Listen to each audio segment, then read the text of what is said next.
입니다.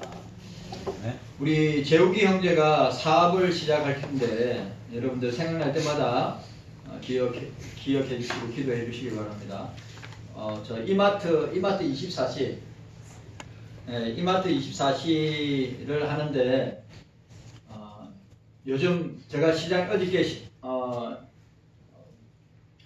어저께 교회에서 김치 만든다고 김치 담는다고 시장에 나갔더니 시장의 사장님이 시장의 매출이 30% 떨어졌다고 합니다. 그러니까 망원동 시장 전체가 30% 떨어졌는데 아마 내년도에는 더 많이 떨어질 겁니다. 맞습니다. 내년도에는 더 많이 떨어질 겁니다. 그러나 여러분, 저는 여러분들한테 오늘 설교를 하기 전에 지난주입니다. 국회 과방위에서 과학통신방송위원회죠. 과방위에서 인터넷 차별금지법이 통과되었습니다. 자, 보세요. 법사위에서 차별금지법을 통과시키려고 무더운 애쓰고 있습니다. 뭐 민주당이나 국힘이나 여러 당에서 차별금지법을 통과시키려고 법사위에서. 근데 법사위에서는 아직 통과 안 했는데 뜻하지 않게 과방위가 이 과학기술방송통신위원회 과방위가 인터넷 차별금지법을 통과시켰습니다. 보니까 발의를 한 데가 민주당과 국힘과 여러 소수 정당에서 발의를 했습니다. 그런데 여러분, 이 인터넷 차별금지법이 통과됐기 때문에 국회에 상정됩니다. 그러면 국회에 상정이 되면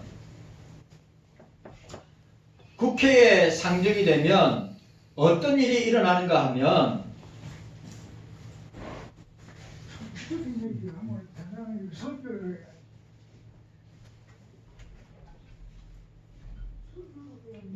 설교를 하는 겁니다. 설교를. 자, 들어보시기 바랍니다. 인터넷 차별금지법이 통과되고 국회에 상정이 되면 어떤 일이 일어나냐 하면 이 방송으로, 이제 이거는 방송입니다. 방송으로 동성애를 비판한다든지 하나님께서 사람을 남자와 여자로 만들었다든지 아니면 트랜스젠더를 비판한다든지 방송입니다. 지금 이거 방송으로 녹화하고 있는데 이 방송이 어떻게 해요? 이 방송이 송출이 되면 어떤 사람이 내 목사의 방송을 듣고 차별을 받았다고 하면 어떻게 되냐 하면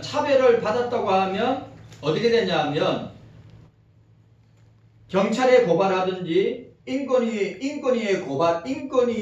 고발하여서 제가 재판을 받고 감옥에 가게 됩니다. 그런데 그 당시에 그러면 그때 만약에 재판을 받고 벌금형을 이 인터넷 차별금지법 인터넷 차별금지법 이 통과가 되면 제가 벌금을 10억 냅니다. 벌금을 10억 냅니다. 그런데 만약에 제가 10억 낼 환경이 안 된다, 여건이 안 된다, 그러면 제가 감옥에 갑니다. 잘 보세요. 이제 한국교회 목사들은 방송을 통해서 인터넷 차별금지법이 통과됨으로 말미암아 그 방송에서 그 어떤 차별적인 말이나 또 성, 젠더, 뭐 예를 들어서 남자와 여자밖에 없다, 성은 뭐 50가지다, 어떤 데는 100가지다 이야기하는데 이 젠더에 대해서 남자와 여자만 있는다. 그리고 동성애는 반성경적인 것도 잘못된 것이다. 트랜스젠더는 잘못된 것이라고 하는 이 방송이 송출되면 이 방송을 전국 어디 있으나 듣고 경찰에 인권위에 고발하면 제가 바로 구속이 되는 겁니다. 장영환 장로님은 이런 배경 설명을 모르고 정치 설교한다고 나가셨는데 그게 참 안타깝고 말이 안 되는 겁니다. 그래서 저는 이 인터넷 차별금지법 통과 후에 그럼 어떻게 준비할 것인가? 기도하면서 제가 인터넷 차별금지법 통과는 첫 번째로 불의에 타협하고 강단에서 침묵으로 동조한 일에 대한 주님의 징계와 심판이다. 두 번째, 환난과 핍박과 고난의 키질을 통하여서 알곡과 가라지를 구별하고 나누는 것이다. 세 번째, 재림신앙, 마라나타 신앙, 심판신앙을 늘 따르면서 영혼 살리는 일에 더욱더 매진해야 한다.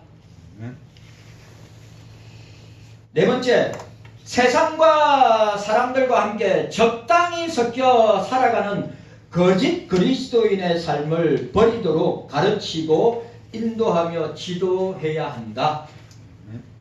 다섯 번째, 천국의 상급을 바라보고 표대이신 예수님을 바라보면서 달려가는 성도를 세워야 한다.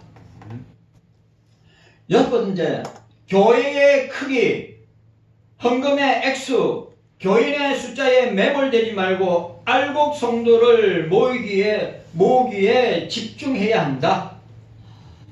일곱 번째, 말세의 때는 고통하는 때인데 경건하게 사는 자는 핍박과 박해와 고난을 받는다고 하는 사실을 기억해야 한다. 왜? 지금 이 시대가 그런 시대이기 때문에.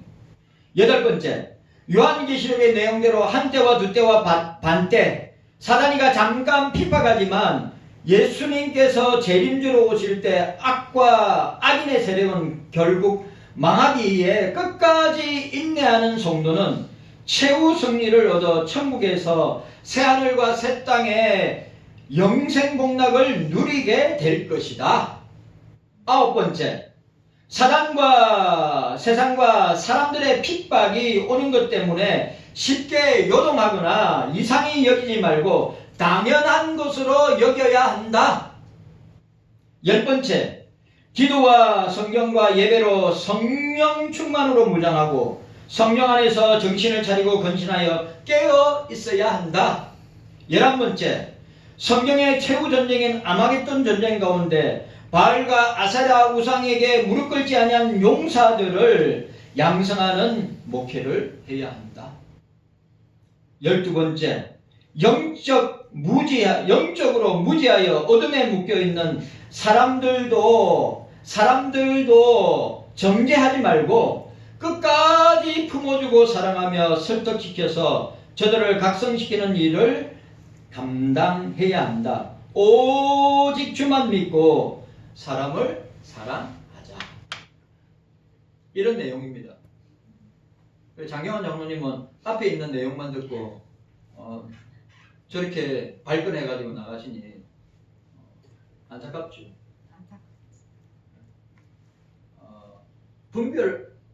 분별하지 못하기 때문에 그렇습니다. 분별해야죠.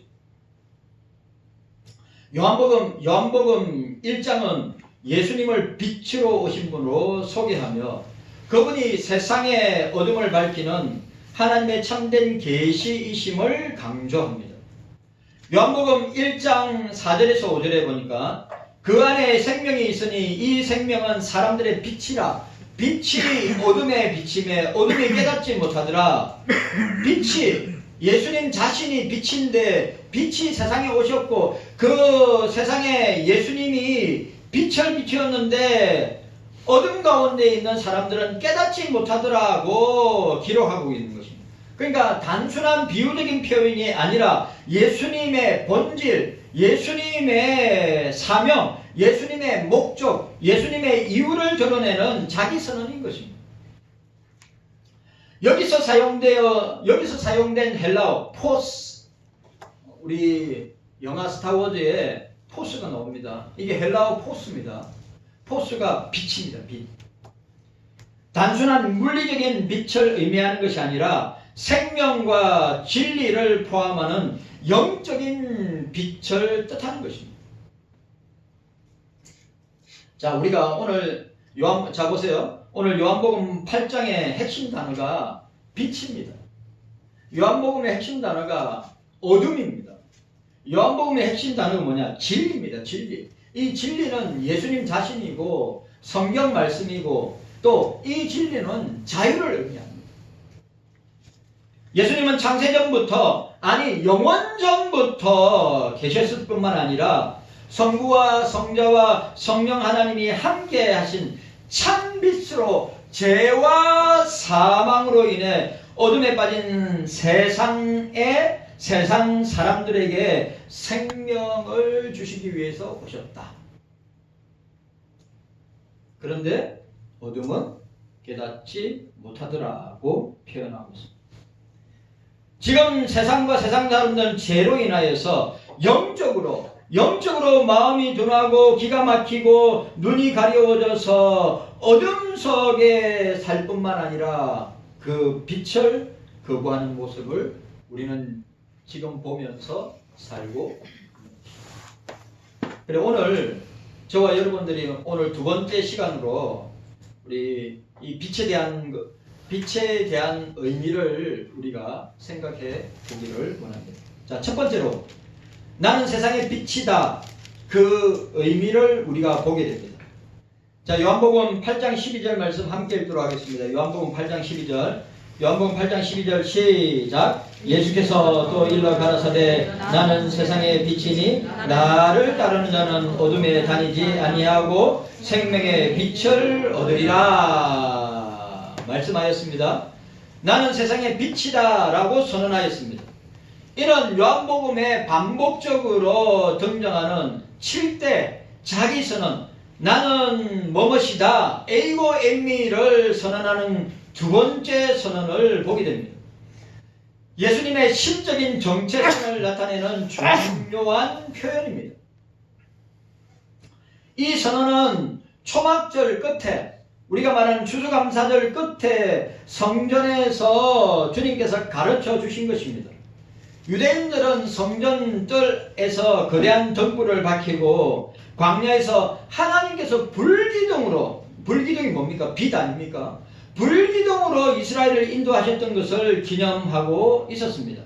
이러한 배경 가운데 주님께서 말씀하셨습니다. 나는 참된 빛이다. 하나님이 주시는 구원과 인도를 성령으로 말미암아 실제적으로 나타내고 발산하고 또 그 빛을 선포하는 분이심을 강조하고 있는 것입니다. 자, 여기 빛은, 여기 이 원어의 이 빛은 세 가지 의미, 세 가지 작용을 의미합니다. 영적인 이 빛을 이야기할 때 영적으로, 이 빛이 영적으로 세 가지를 의미합니다. 첫 번째 뭐냐? 밝혀주어 알게 하다. 맞죠? 이게 무슨 말이냐 하면 가리워진 것을 갖다가 밝게 드러내는 것을 이야기합니다. 우리가 그걸 다른 말로 계시라고 합니다. 계시, 아포칼립시스, 계시, 가리워진 것이 드러나는 것. 그러니까 밝혀주어 알게 하는 것. 두 번째가 뭐냐? 구원하여 주는 것. 맞죠? 어둠 가운데 있는 우리를 구원해 주는 빛이다 이 말이죠. 세 번째 뭐냐? 깨끗하게 하고 거룩하게 하고 성결하게 하는 것. 빛이. 여러분 아시죠? 빛은 살균하는 능력이 있죠. 빛은 어떤 역할을 하게 됩니까? 온갖 식물들을 자라게 하고 또 저와 여러분들의 몸을 건강하게 유지하는, 깨끗하게 하는, 성결하게 하는, 거룩하게 하는 역할을 하게 되는 것입니다. 그래, 이 빛은 성경에서 진리와 생명을 상징하는 중요한 개념입니다. 자, 따라합시다. 빛은 따라합시다. 빛은 진리와 생명을 상징합니다. 빛은 진리와 생명을 상징합니다. 예수님 자신을 상징합니다. 창세기 1장에 빛이 있으라. 네. 그리고 요메로 엘로힘 빛이 있으라. 가라사대 하나님이 가라사대 빛이 있으라고 하였습니다. 창조의 첫 번째 행위가 뭐냐면 빛을 만드신 것입니다. 시편 27편 1절에 여호와는 나의 빛이요 나의 구원이시다 라고 고백하는 것도 같은 맥락인 것입니다. 모세가 시내산에서 하나님을 만났을 때 그 얼굴에 강체가 발하여서 백성들이 그 얼굴의 강체를 보고 두려워하였습니다. 그래서 모세가 그 얼굴을 수건으로 가렸다고 했어요. 여러분 보세요. 하나님의 강체를 그냥 봤을 뿐이에요. 근데 그 강체를 본 모세의 얼굴은 하나님의 강체가 그대로 발산하는 발강체로 나타나게 된 것을 보게 됩니다. 그렇게 같은 의미로 연결되는 것입니다. 하나님의 인재와 영광을 반영하는 요소로 작용하고 있는 것입니다. 예수님께서 자신을 세상의 빛이라 하신 것은 단순히 도덕적으로 깨우침을 주는 존재가 아니라 어둠 속에 있는 세상을, 어둠 속에 있는 우리들을, 어둠 속에 있는 택자들을 구원하고 생명을 주시고자 하는 삼위일체 하나님의 구속사를 이루시는 분이심을 우리에게 보여주고 있는 것입니다.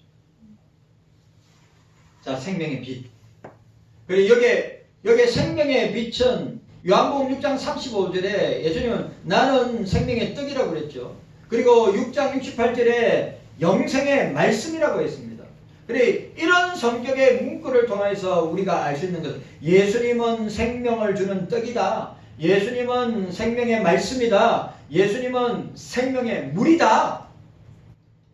그리고 예수님은 생명의 빛이다. 요한계시록 21장 6절에도 생명수, 예수님은 자신을 생명수라고 했어요. 저와 여러분들이 이 사실을 기억하고 나는 세상의 빛이다. 그 의미는 뭐냐 하면 어둠 가운데 있는 저와 여러분들에게 생명을 주시기 위해서, 어둠 가운데 있는 저와 여러분들을 구원하시기 위해서, 어둠 가운데 있는 저와 여러분들을 빛으로 인도하시기 위한 것이다. 라고 우리에게 말씀합니다. 이게 빛의 그 의미입니다. 자, 두 번째로 나는 세상의 빛이다. 빛과 어둠의 대조를 보여줍니다. 요한복음 전체에서 빛과 어둠은 대조하는, 서로 대조하는 그런 중요한 교리적 신학적 주제입니다. 그러니까 어둠이라는 것은 무지와 죄와 불행을 모두 가리키는 비유입니다. 요한복음 1장 4절과 5절 안에 4절과 5절에 그 안에 생명이 있었으니 이 생명은 사람들의 빛이라. 빛이 어둠의 빛이 돼 어둠이 깨닫지 못하더라고 기록되어 있는 것처럼 예수님은 생명의 근원이자 생명을 밝히는 참 빛으로 오셨다. 그러나 이 어둠, 세상은, 사람들은, 죄인들은 예수님을 거부했다. 예수님을 부인했다. 예수님을 거절했다. 예수님을 이해하지 못했다. 구약에서도 이 빛은 하나님의 인도하심과 인재를 나타냅니다. 광야에서 이스라엘 백성들을 인도한 불기둥은 하나님의 보호와 지도하심을 의미합니다. 성막 안에 있는 금촛대는 하나님께서 성소 안에서 이스라엘과 함께 하신다는 상징적인 의미를 가지고 있습니다. 여러분, 오늘 저와 이 신약시대에 살고 있는 저와 여러분들은 그 빛의 원형이신, 빛의 원인자이신 예수님께서 우리와 함께 하신다. 예수님께서 나는 세상의 빛이라 하신 것은 이러한 구약의 배경을 염두에 둔 선언이었습니다. 성전의 빛이 아니라 자신이 참된 빛이 되어서 세상을, 사람들을, 죄인들을 인도하고 구원하신다는 뜻을 담고 있는 것입니다. 자, 여러분, 예수님은 우리를 인도하시고 구원하시는 참 빛이시다. 아멘. 이 사실을 저와 여러분들이 기억해야 돼요. 빛과 어둠의 개념은 영적인 상태를 반영합니다. 아주 중요한 말. 빛과 어둠의 개념은 영적인 상태를 반영합니다. 빛은 하나님과 교제하고 생명과 진리를 나누는 의미를 말하는 것입니다. 여러분, 저와 여러분들이 빛 안에 거해야 합니다. 그런데 어둠은 죄와 불신앙과 영적인 무지와 죽음과 사망과 지옥을 뜻하는 것입니다. 그러니까 우리가 신앙생활 하면서 내가 빛 가운데 걸어가는가 어둠 가운데 걸어가는가 분명합니다. 뭐가 분명합니까? 우리의 신앙생활과 우리의 교회 생활과 우리의 말씀 생활과 기도 생활과 예배 생활을 통해서 내가 빛 가운데 걸어가고 있는지 어두운 가운데 걸어가고 있는지를 우리는 우리 자신이 알게 되고 깨닫게 됩니다. 우리는 빛 대신 주님을 따라가야. 아멘. 예수님께서 세상에 빛이라고 하셨을 때 이는 택자들을 위한 구원과 진리를 선포하는 것입니다. 예수님의 빛을 따르는 자는 영원한 생명을 얻고 어둠에서 벗어나 주님 앞으로 나아감을 우리에게 보여주고 있는 것입니다. 여러분, 우리는 빛 가운데로 걸어가야 됩니다. 아멘. 우리는 빛 안에 있어야 합니다. 아멘. 경서교회 성도 여러분들 가운데 주님이 비치는 그 빛 가운데 걸어가지 않고 빛 가운데 거하지 않고 빛 안에 있지 아니하면 반대로 어떻게 됩니까? 어둠 가운데 있게 될 것이다 라고 하는 사실을 우리는 늘 기억합니다. 세 번째, 자, 나는 세상의 빛이다 라고 주님께서 말씀하셨을 때 그 빛이라고 할 때 빛을 따른다는 것의 의미에 대해서 우리가 아주 중요한 것, 빛을 따른다고 하는 것. 자, 보시기 바랍니다. 12절에 보니까 12절에 뭐라고 되어 있습니까? 오늘 본문에 예수님께서 또 일러 가라사대 나는 세상의 빛이다. 나를 따르는 자는 어둠에 다니지 아니하고 생명의 빛을 얻으리라고 말씀하셨습니다. 자, 따라합시다. 나를 따르는 자는 오늘 너무 중요합니다. 여러분, 우리는 빛이, 자 보세요. 우리는 빛 자체예요. 우리는 빛 자체입니까? 우리 빛 자체 아니에요. 우리는 그리스도의 빛을 받아서 그 빛을 반사하고 우리가 그 빛을 드러내는 발광체가 저와 여러분들입니다.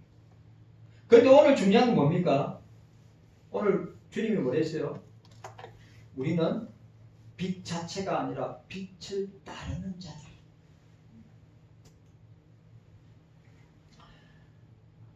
오늘 본문에 나는 세상의 빛이니 나를 따르는 자는 어둠에 다니지 아니하고 나를 따르는 자는 어둠에 다니지 아니하고 생명의 빛을 얻으리라고 했습니다. 빛을 따르는 삶이 무엇인지 직접 주님께서 말씀해 주시는 것입니다. 여기서 따른다, 이 헬라어 아코 루데오, 그러니까 요 단어 따른다는 이 말의 의미가 제자를 두고 이야기할 때 따르는 자, 따른다.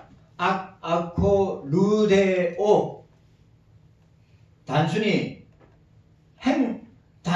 단순히 동행하는 것이 아니라 주인을 따르는 종처럼 예수님의 가르침과 삶을 전적으로 받아들이고 순종하는 것을 말씀하고 있습니다. 여기에 따른다는 말은 신앙의 동향을 잘 보여주는, 신앙의 방향성, 내가 어느 방향으로 가고 있는가를 보여주는 표현이란 말이에요. 따른다. 내가 빛을 따르는 자인가? 내가 어둠을 따르는 자인가?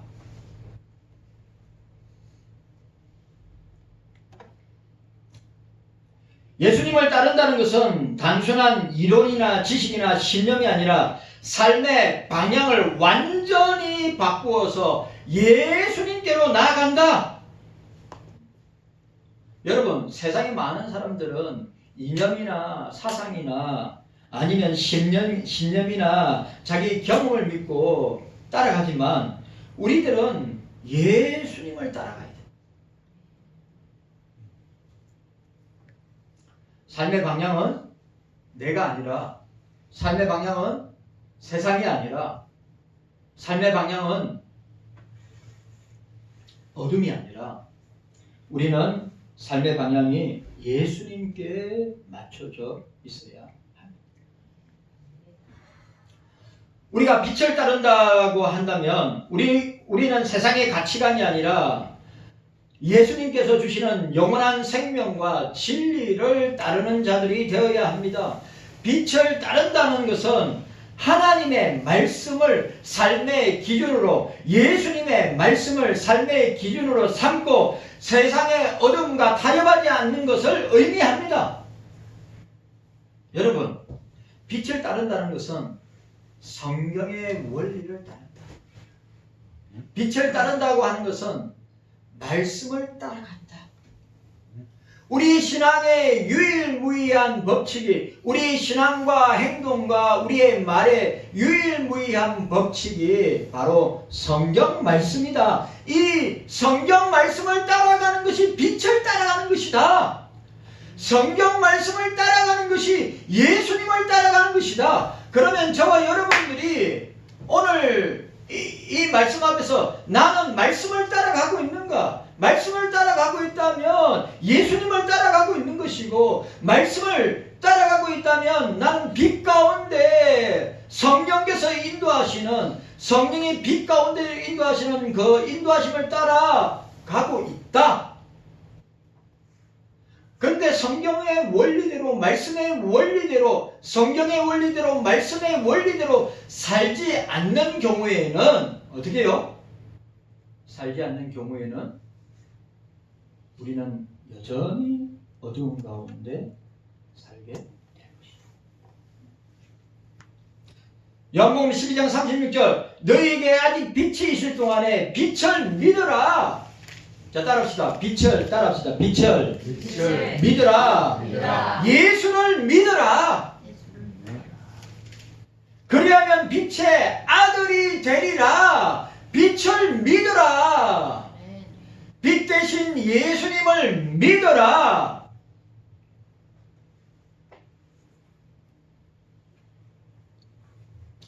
빛의 자녀가 되리라. 우리는 단순히 빛을 보는 자가 아니라 빛의 자녀가 되었습니다. 빛을 믿는 자가 되었습니다. 빛을 발산하고 발광체가 되었습니다. 이것은 우리가 주님의 성품을 닮아가고 세상에서 어둠을 밝히는 역할을 감당해야 한다는 것을 우리에게 보여주고 있는 말씀입니다. 경성교회 성도 여러분, 빛을 우리는 따라가는 자들입니다. 빛 자체가 아니라 그 빛의 원형이신, 빛의 본질이신 예수님을 따르는 자들이 어떻게 해야 됩니까? 예수님이 세상의 빛인 것처럼 우리도 그 빛을 발산하고 그 빛을 드러내고 나타내는 역할을 말씀의 원리를 통하여서 우리가 나타내야 된다 라고 하는 사실. 그래서 보세요. 오늘 마태복음 우리 5장 14절에 너희는 세상의 빛이라.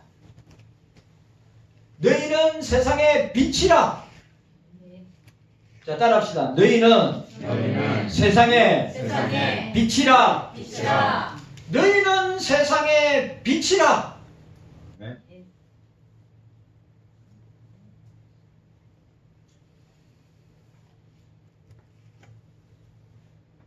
너희의 착한 행실로, 너희의 빛은 뭘로 나타납니까? 성경의 원리를 따라서 우리의 삶으로 나타난다 이 말이죠. 성경의 원리를 따라서 착한 행실로 본을 보이면서 어떻게 해요? 빛을 드러내는 삶을 살아가게 됩니다.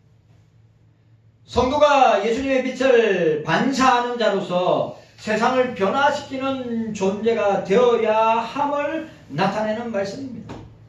너희는 세상의 빛이라.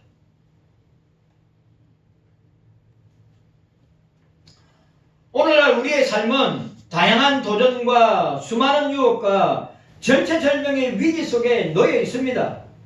세상의 어둠은 여전히 강력하고 진리를 흐리게 만드는 거짓된 가치들이, 거짓된 진리들이, 거짓된 사상들이 난무합니다. WCC도 그렇고 WEA도 그렇고 로잔도 마찬가지고 NCCK도 마찬가지고 종교통합주의도 종교혼합주의도 종교다원주의도 신복음주의, 신정통주의, 그리고 자유주의, 신사도주의, 은사주의, 신비주의, 이루 말할 수 없는 잘못된 빛을 발하여서 한국교회가 지금 어떻게 침몰하고 있는, 목사들과 교인들이 침몰하고 있는 그런 형국의 모습을 보게 됩니다. 참된 빛이신 예수님을 따라간다면, 말씀의 원리를 따라서 우리가 살아간다면 당연히 우리의 삶 가운데서 빛과 소금의 역할을 감당하고 우리의 착한 행실로 세상 가운데, 사람들 가운데 우리가 그리스도인임을 나타내고 증거하고 선포하게 될 것을 우리에게 말씀합니다. 우리가 예수님 빛 안에 거할 때 우리의 삶은 변화되고 사람들에게 생명의 빛을 비출 수 있습니다. 그러니까 빛을 따른다는 것은 단순히 교회를 출석해서 종교생활을 하는 것이 아니라 주님의 말씀을 삶의 기준으로 삼고 날마다 회개하고 주님을 닮아가고 주님의 사랑을 세상 가운데 흘러보내면서 예수님을 증거하는 삶을 살아가는 것이 빛을 따라가는 것이다. 그 사실을 저와 여러분들이 기억해요. 오늘 빛의 의미에 대해서 생각해 봤습니다. 어둠과 빛에 대해서도 생각해 봤습니다. 그러면 빛에 대해서 생각해 보고 어둠과 빛의 역할에 대해서도 생각해 봤고, 그 다음에 우리는 빛을 따르는 자인가 우리는 어둠을 따르는 자인가 선택해. 우리는 좁은 문으로 갈 것인가 넓은 문으로 갈 것인가, 좁은 길로 갈 것인가 넓은 길로 갈 것인가, 우리는 빛의 길로 걸어갈 것인가 어둠의 길로 걸어갈 것인가, 우리가 선택해야 됩니다.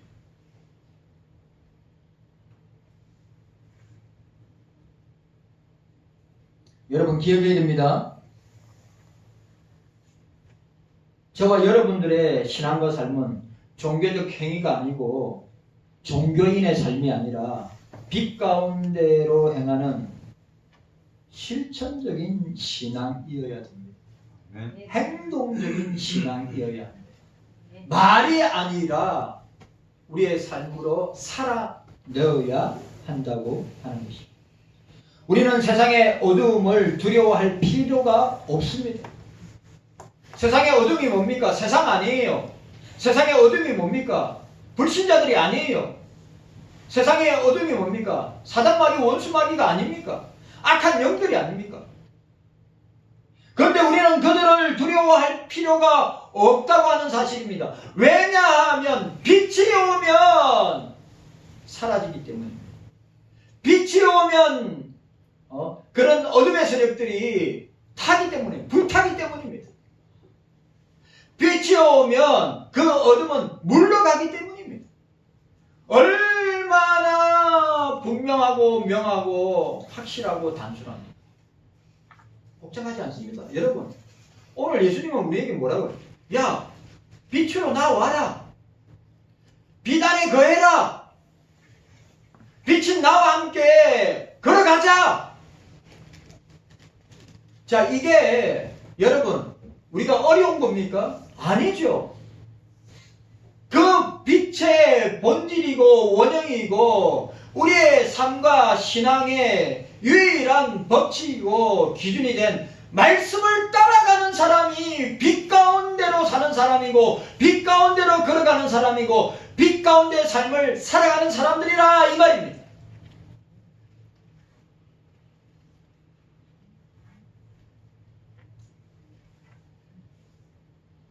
왜 우리가 어둠을 두려워할 필요가 없느냐? 예수님께서 세상을 빛이신 예수님께서 세상을 이기셨기 때문입니다. 아멘. 세상에서 너희가 하나님을 당하라, 담대하라, 두려워하지 말라. 내가 세상을 이겼노라. 우리가 왜 담대해야 됩니까? 왜 두려워하지 말아야? 예수님이 세상을 이기셨기 때문에 무엇으로? 빛으로 어둠을 몰아내셨기 때문에 십자가의 빛으로, 부활의 빛으로, 생명의 빛으로. 오늘도 우리는 예수님의 빛을 따라, 오늘도 우리는 예수님의 빛을 따라, 말씀의 빛을 따라, 기도의 빛을 따라, 성령의 빛을 따라, 찬양의 빛을 따라서 우리는 따라가야 합니다. 우리의 삶은 예수님의 빛을 발산하는, 반사하는 발광체가 되는 것입니다. 세상 속의 어둠을 밝히는 거룩한 증인이 되는 것입니다. 오늘 경서교회 성도 여러분들, 저와 여러분들이 이 말씀을 통하여서 주님과 함께 빛의 삶을 살아가시기를 바랍니다. 아멘. 사랑하는 성도 여러분, 우리 오늘 세 가지 생각했습니다. 나는 세상의 빛이다. 그 빛의 의미를 생각했습니다. 나는 세상의 빛이다. 빛과 어둠의 대조를 우리가 보았습니다. 나는 세상의 빛이라. 빛을 따른다는 것의 의미가 무엇인가를 보여주고 있습니다. 예수님은 나는 세상의 빛이라고 하신 말씀은 단순한 비유가 아니라 택자들을 구원하시는 구원의 선언임을 보게 됩니다. 예수님은 어둠 가운데 있는 세상을, 우리를, 나를, 택자들을, 우리 경서인들을 구원하러 오셨습니다. 예수님은 그 빛을 따르는 자들을 영생을 얻는다고, 진리 안에서 자유를 누린다고 선포하고 있습니다. 이 빛을 따르는 것은 예수님과 동행하는 것입니다. 이 빛을 따르는 것은 말씀과 함께 사는 것입니다. 이 빛을 따른다고 하는 것은 예수님 안에 삶을 사는 것을 말하고 있는 것입니다. 그래서 저와 여러분들은 빛 자체가 아니라 빛을 발산하고 반사하는 사명을 받은 증인이라고 하는 사실을 우리는 기억해야 됩니다. 그렇기 때문에 지금 우리는 어떤 빛을 따르고 있는가? 참빛이신 예수님을 따르고 있는가? 아니면 어둠에 비치는 사단을 따르고 있는가? 우리는 세상에 가짜 빛을 쫓아가는 자들이 아니라 참빛이신 예수님을 따라가는 저와 여러분들이 되시기를 바랍니다. 네. 오늘 저와 여러분들이 이 말씀을 통하여서 우리가 성경 말씀의 원리를 따라서 빛을 발산하는 착한 행실로, 거룩한 행실로, 또 여기에 말씀하신 대로 예수님께서 주신 빛의 사명을 감당하는 증인의 삶으로 살아가는, 말이 아니라 행동으로, 말씀의 원리로, 또 말씀을 따라가는 우리 모두가 되시기를 주님의 이름으로 축원합니다. 아멘. 주님 감사합니다. 깨닫는